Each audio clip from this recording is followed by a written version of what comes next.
Hey Run Junkies, if you are like me, you know that frequent running can help repel the crazy of the day-to-day, but we do need to take time off from running. A day off, contrary to what a lot of us believe, will not set us back. It takes a full 2 weeks of complete inactivity to start losing fitness. In fact, quite the opposite. A day off is more beneficial than taking that day and going running. Today we are talking about recovery, what that means, and why it's important. When we rest, our bodies adapt to the work that we've put them through during our workouts. But in order for that adaptation to gel, we need to not run. Rest lets your body think about the work that it's just done and will accordingly adapt. So it will do that thing, that activity, better and stronger the next time. So let's talk about why we need recovery, and let's try to understand what happens during recovery. All of the sciencey science I've left in links in the description below, so please check those out for more information. Now, in a thumbnail sketch, every time we work out, when we are pushing our bodies beyond what is comfortable, we're lifting heavier weight or we're running faster,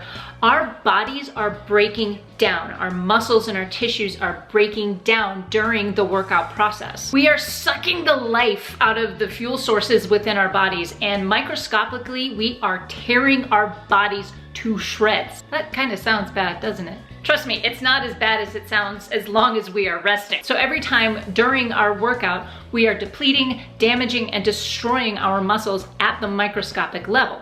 But when we take the time to rest, our bodies go into recovery mode, and it then starts healing those muscles. When we rest, that's when our body can go back in and attack that damage and start fixing it. Our bodies naturally have a healing process, and it will refuel and process all of the information we just fed it, but it only happens during rest and recovery. Our bodies are basically saying, okay, whoa, that sucked.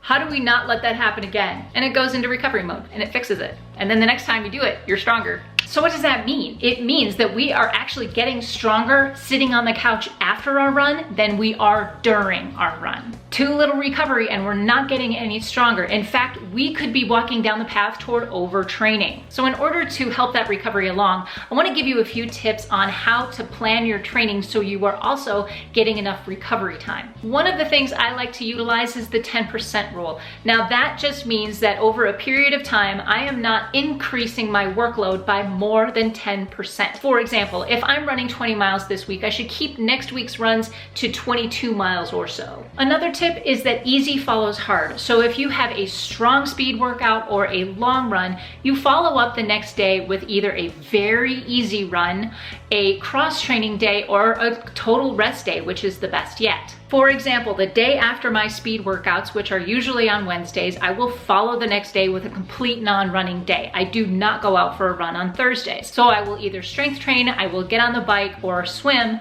or I will take the day completely off. No matter what I do, it has to be an easy day. And then after my long runs, I take the day off. Include more protein-rich foods into your diet. Protein will allow your body to recover faster.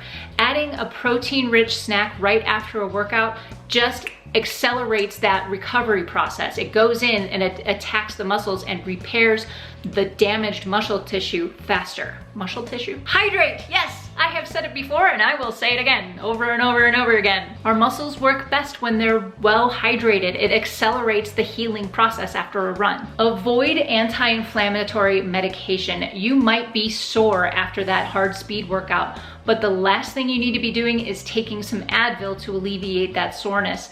Advil and NSAIDs like it are going to get in the way of your body's natural healing process. So instead of reaching for that bottle of Advil, go for cold therapy. Yes, cold therapy means an ice bath. Now this is more of an anecdotal thing than it is scientifically proven, but I personally have found that following a long run on a hot summer day, jumping into an ice-filled bathtub feels really, really good. But if you're not quite ready to fill that tub up with water and ice, I would just suggest go out to your backyard and douse yourself with the garden hose and see how you feel the next day. That's my favorite. Foam rolling and self-massage is proving to be one of the best methods of recovery right after a hard workout. It breaks up the lactic acid that builds up in our muscles, particularly our legs. If you can't get it done right after a run, make sure you're trying to get it in during the day. Another one of my favorite recovery tips is this.